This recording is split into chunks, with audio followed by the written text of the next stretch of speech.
Most Reverend Midyphil Billones ginordinahan nga obispo kag mangin auxiliary bishop sa Archdiocese sang Cebu.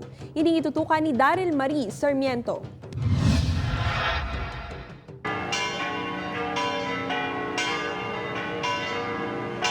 Sa presensya sa mga kaparian, arsobispo kag mga tumuluo, ginordinahan na ang tumandok sang panay kapis na si Most Reverend Midyphil Billones bilang bag-o nga obispo.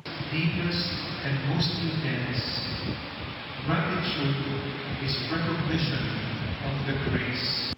Si Bishop Billones ang titular Bishop of Tagarata kag i-assign nga auxiliary bishop sang Archdiocese of Cebu. Nagtambong sa solemn mass kag episcopal ordination si Manila Archbishop Luis Antonio Cardinal Tagle nga naghatag sang sermon sa misa. It is the one church of Christ, and it is Jesus who is the shepherd wherever we are. Nangin mainit ang pagpang-abi-abi sa mga tumunuo sa ordinasyon sang bag-o nga obispo. Upod kay Hans Tisierto, Daryl Marie Sarmiento, One Western Visayas.